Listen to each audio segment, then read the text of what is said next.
Hello everyone, welcome back to tech light. நீங்கள் இந்த மாதிரி ஏதாவது ஒரு இ-காமர்ஸ் பிளாட்ஃபார்மில் ஒரு ப்ராடக்ட்டோ இல்லை ஏதாவது வாங்கும்போது ஜென்ரலாக என்ன பண்ணுவீங்க அப்படின்னா, மோஸ்ட் ஆஃப் த பையர்ஸ் என்ன பண்ணுவாங்கன்னா, அந்த ப்ராடக்ட்டோட ரிவ்யூ எப்படி இருக்குது அப்படிங்கிறத செக் பண்ணுவாங்க கண்டிப்பாக. ஏன்னா அவங்க இதுக்கு முன்னாடி அந்த ப்ராடக்ட்டை வாங்கினதில்லை.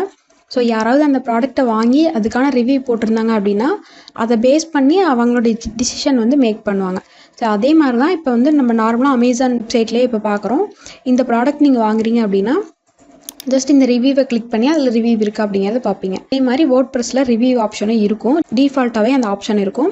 பட் ஆனால் இமேஜஸோட ஆட் பண்ணுற மாதிரி அந்த ஆப்ஷன் இருக்காது. இப்போ வந்து நீங்கள் ஒரு பையராக திங்க் பண்ணி பாருங்கள். இதுக்கு வந்துட்டு உங்களுக்கு இமேஜஸ் போடலை, ஆனால் ஜஸ்ட் அவங்க ரிவ்யூ மட்டும் போட்டிருக்காங்க. சேம் லைக் தட் இதுலேயும் அதே மாதிரி தான் பண்ணியிருக்காங்க. பட் ஆனால் இது வந்து ஒரு நெகட்டிவ் ரிவ்யூ இருந்தாலும் இது வந்து அவங்க இமேஜோடு சொல்லும்போது அதோட இம்பேக்ட் வந்து ரொம்ப அதிகமாக இருக்கும். இமேஜ் ஆர் வீடியோ நம்ம போடுறதுக்கு முன்னாடி இருக்கிறத விட போட்டதுக்கப்புறம் இருக்கிற இம்பேக்ட் வந்து அதிகமாக இருக்கும். So positive or negative reviews நீங்கள் வந்து உங்களோட ப்ராடக்ட்டில் இமேஜ் ஆர் வீடியோ அப்லோட் பண்ணுற மாதிரி ஒரு ஆப்ஷன் வச்சுருந்தீங்க அப்படின்னா கண்டிப்பாக அது வந்து உங்களோட பையருக்கு ரொம்பவே ஹெல்ப்ஃபுல்லாக இருக்கும். ஸோ நீங்கள் வந்து வேர்ட்பிரஸில் நம்ம வெப்சைட் பண்ணும்போது அட்மின் கண்ட்ரோல் வந்து நம்மக்கிட்ட தான் இருக்கும். ஸோ அந்த ரிவ்யூவை நீங்கள் திருப்பி அனலைஸ் பண்ணிவிட்டு அதை அப்ரூவ் பண்ணலாம், இல்லைன்னா நீங்கள் அதை ரிஜெக்ட் பண்ணிடலாம் அந்த ரிவ்யூவை. அதனால வந்து நீங்கள் எந்த ஒரு வெப்சைட் நீங்கள் உங்களோட கிளைண்ட்டுக்கோ இல்லை உங்களுக்கு பண்ணாலும் சரி, இந்த மாதிரி உங்களோட ரிவ்யூவில் இமேஜ் அப்லோட் பண்ணுற மாதிரியான ஒரு ஆப்ஷனை வந்து ஆட் பண்ணிக்கோங்க. இப்போ இந்த ரிவ்யூவில் இருக்கக்கூடிய இமேஜுக்கும் இங்கே இருக்கக்கூடிய இமேஜுக்கும் பார்த்தீங்கன்னா உங்களுக்கு நல்லாவே டிஃப்ரென்ஸ் தெரியும். ஏன்னா இதில் வந்து மேபி இந்த இமேஜ் வந்து டிஜிட்டலாக அவங்க பண்ணியிருக்கலாம் மார்க்அப் மாதிரி, இல்லை அப்படின்னா ஒரு ஃபோட்டோகிராஃபி வச்சு நம்மளுக்கு அட்ராக்ட் ஆகிற மாதிரி அந்த இமேஜ் வந்து ரெடி பண்ணியிருக்கலாம். ஆனால் இதுவே நீங்கள் அந்த ரிவ்யூவில் போய் இமேஜ் பார்த்தீங்க அப்படின்னா அந்த ப்ராடக்டோட ரியல் லுக் எப்படி இருக்கும் அப்படிங்கிறது உங்களுக்கு கிளியராகவே தெரியும். அப்போ என்ன பண்ணுங்க அப்படின்னா, நீங்களும் உங்களோட வெப்சைட்டில் இந்த மாதிரி இமேஜோட ரிவ்யூ ஆட் பண்ணுற மாதிரி ஆப்ஷன் கொடுங்க.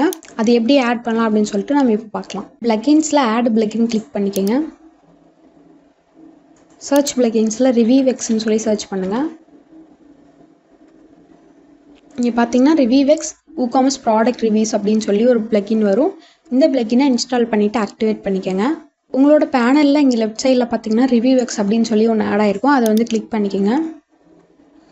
இங்கே பார்த்தீங்க அப்படின்னா நம்மளுக்கு இப்போ வந்து இனிஷியலாக ஒரு செட்டப் பண்ணும். இதில் வாட்ஸ் யுவர் பிராண்ட் கலர்னு கேட்குறாங்க. உங்களோட வெப்சைட்டில் மெயினாக எந்த கலர் நீங்கள் யூஸ் பண்ணுறீங்களோ அந்த கலர் வந்து அந்த கலரோட கோடு வந்து இந்த இடத்துல கொடுத்துக்கோங்க. ஜஸ்ட் இதை கிளிக் பண்ணிவிட்டு இந்த இடத்துல வந்து RGB கலர் வந்து ஆட் பண்ணிக்கோங்க. ஆட் பண்ணிவிட்டு இங்கே பார்த்தீங்கன்னா அந்த ரிவ்யூ உங்களோட சைட்டில் எப்படி விசிபிளாக இருக்கணும் அப்படிங்கிற மாதிரி கேட்டிருப்பாங்க. நீங்கள் வந்து இங்கே ஒன்றா சேஞ்ச் பண்ணி பாருங்கள். இப்போ லிஸ்ட் அப்படின்னு செலக்ட் பண்ணிங்கன்னா அந்த டிஸ்பிளே எப்படி வரும் அப்படிங்கிறது உங்களுக்கு இந்த இடத்துல காமிப்பாங்க ப்ரிவியூ செக்ஷனில். மேசன்ட்ரி அப்படிங்கிறது கொடுத்துட்டிங்கன்னா சப்போஸ் அந்த இமேஜ் வந்து லேண்ட்ஸ்கேப்பில் இருக்கலாம், இல்லை போர்ட்ரைட்டில் இருக்கலாம், அதுக்கு தகுந்த மாதிரி அதுவே வந்து அட்ஜஸ்ட் ஆகிக்கும். ஸோ இந்த மாதிரி கொடுத்துட்டு நீங்கள் கண்டினியூ அப்படிங்கிறது கொடுத்துருங்க. இது வந்து மல்டி கிரைட்டீரியா அப்படின்னு சொல்லுவோம். இப்போ நார்மலாக நீங்கள் அமேசான்லேயே பார்த்தீங்க அப்படின்னா ஒரு ரிவ்யூ கொடுக்கும்போது இதோட குவாலிட்டி எப்படி இருந்துச்சு, இதோட ப்ரைஸ் எப்படி இருந்துச்சு, சைஸ் எப்படி இருந்துச்சு. இப்போ நம்ம 5 ஸ்டார் ரிவ்யூ கொடுத்தோம் அப்படின்னா நீங்கள் எதுக்காக இதில் 5 ஸ்டார் ரிவ்யூ கொடுக்குறீங்க, ஆன் டைம் டெலிவரி ஆயிடுச்சு, அந்த மாதிரி நிறையா வந்து க்ரைட்டீரியாஸ் பேஸ் பண்ணி நம்ம ரிவ்யூ கொடுக்குற மாதிரி இருக்கும். ஸோ இந்த மாதிரி இதுக்கு தான் இந்த இது கேட்குறாங்க. இது வேணும் அப்படின்னா நீங்கள் ஜஸ்ட் அப்படியே விட்டு கண்டினியூ கொடுத்துருங்க. வேண்டாம்னா டிசபிள் பண்ணிவிட்டு கண்டினியூ கொடுத்துக்கோங்க. இப்போ ஆல்ரெடி டிசபிளில் தான் இருக்குது. இப்போ வந்து கண்டினியூ அப்படிங்கிறது கொடுத்துருங்க. இப்போ வந்து நம்மளுக்கு மெயினாக வந்து ஃபோட்டோ தான் வேணும், அதுக்காக தான் நம்ம இந்த பிளகினை இன்ஸ்டால் பண்ணோம். ஸோ அதனால் இங்கே இடத்துல வந்து எனபிள் அப்படிங்கிறத கொடுத்துக்கோங்க. கொடுத்துட்டு கண்டினியூ கொடுத்துருங்க.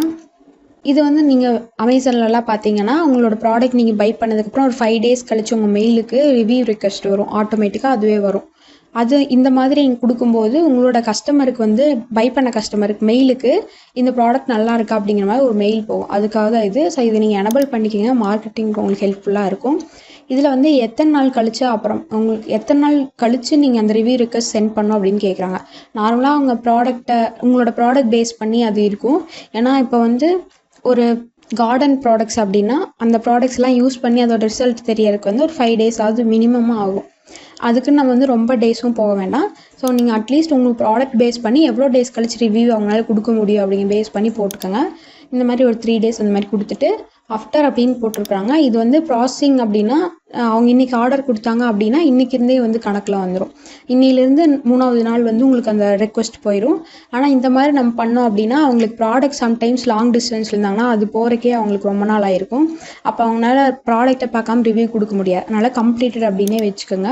இப்போ கண்டினியூ அப்படின்னு கொடுத்துருங்க. இது வந்து கிரியேட் ஃப்ரீ அக்கௌண்ட்னு கொடுத்துக்கோங்க. இங்கே உங்களோட மெயில் அட்ரஸ் போட்டுக்கோங்க. தென் இதுக்கு வந்து ஒரு பாஸ்வேர்டு கொடுத்துக்கோங்க. போட்டு சைன் அப் அப்படிங்கிறத கொடுத்துருங்க. இப்போ உங்களுக்கு வந்து அக்கௌண்ட் க்ரியேட் ஆயிடுச்சு. நம்ம வந்து நம்மளோட வெப்சைட்டில் ரிவ்யூக்கு இமேஜ் ஆட் பண்ணுற ஆப்ஷன் எனபிள் ஆயிடுச்சான்னு பார்க்கலாம். ஜஸ்ட் நான் இதை கிளிக் பண்ணிவிட்டு எப்போ போல் இந்த ரிவ்யூ செக்ஷனுக்குள்ளே வரேன்.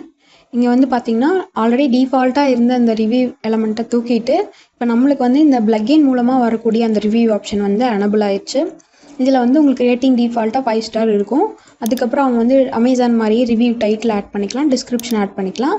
அட்டாச்மெண்ட்னா உங்களோட இமேஜ் வந்து அப்லோட் பண்ணிக்க முடியும். 5 இமேஜஸ் வந்து அப்லோட் பண்ணிக்கலாம். ஜஸ்ட் அவங்க இதை கிளிக் பண்ணாங்க அப்படின்னா அவங்களோட லோக்கல் டிவைஸ்க்கு வந்து போயிடும். அதுலேருந்து அவங்க வந்து ஃபைல் செலக்ட் பண்ணி யூஸ் பண்ணிக்க முடியும். சப்மிட் கொடுத்துட்டாங்க அப்படின்னா எப்பவும் போல் நம்மளுக்கு அட்மின் சைடில் வந்து அந்த ரிவ்யூ காமிக்கும். நம்ம அதை அப்ரூவ் பண்ணோமா இல்லை ரிஜெக்ட் பண்ணுவான்னு பார்த்துட்டு அப்ரூவ் பண்ணிக்கலாம்.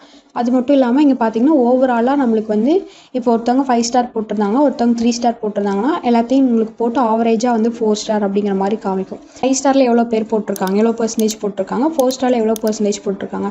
இது வந்து உங்களுக்கு பெட்டராக இருக்கும். ரொம்பவே ஒரு பையராக வந்து யோசிக்கும் போது இந்த ஆப்ஷன் ரொம்பவே பெட்டராக இருக்கும். உங்களோட வெப்சைட்டுக்கு வந்து ஒரு ட்ரஸ்ட்டை க்ரியேட் பண்ணி கொடுக்கும். இந்த செட்டிங்ஸ்குள்ளே வந்தீங்க அப்படின்னா நீங்கள் அகைன் கூட வேறு ஏதாவது ஆப்ஷன் சேஞ்ச் பண்ணோம் அப்படின்னா நீங்கள் சேஞ்ச் பண்ணிக்க முடியும். தென் வந்து இந்த டேஷ்போர்ட் அப்படிங்கிறதுக்குள்ளே வந்தீங்கன்னா உங்களோட ரிப்போர்ட் எல்லாமே நீங்கள் பார்த்துக்கலாம். எத்தனை பேர் மெயில் ஓப்பன் பண்ணி கிளிக் பண்ணியிருக்காங்க, எவ்வளோ ரிவ்யூஸ் கலெக்ட் ஆகிருக்கு, இந்த மாதிரி வந்து முன்னால் பார்த்துக்க முடியும். இந்த மாதிரி வெப்சைட் க்ரியேட் பண்ணுறது ரொம்ப சிம்பிள். 2025ல் வெப்சைட்டுங்கிறது வந்து மஸ்ட்டு. எல்லா பிஸ்னஸும் கண்டிப்பாக வெப்சைட் வச்சுருக்கணும். ஃப்ரீலான்சருக்கான ஸ்கோப் ரொம்ப ஜாஸ்தியாக இருக்குது. வேர்ட்ப்ரெஸ் டெவலப்பர் வேணும் அப்படின்னு சொல்லி நிறையா பிஸ்னஸ் ஹையர் பண்ண ஆரம்பிக்கிறாங்க. ஸோ வேர்ட்ப்ரெஸ்ஸை டீட்டெயிலாக கற்றுக்கிட்டு உங்கள் கெரியரை குயிக்காக ஸ்டார்ட் பண்ணணும் அப்படின்னா டிஸ்கிரிப்ஷனில் இருக்கக்கூடிய எங்கள் வெபினார் அட்டென்ட் பண்ணி எங்கள் கோர்ஸ் ஜாயின் பண்ணுங்கள். See you inside the course. Like பண்ணுங்கள், ஷேர் பண்ணுங்கள், சப்ஸ்கிரைப் பண்ணுங்கள். Stay tuned with Tech Live.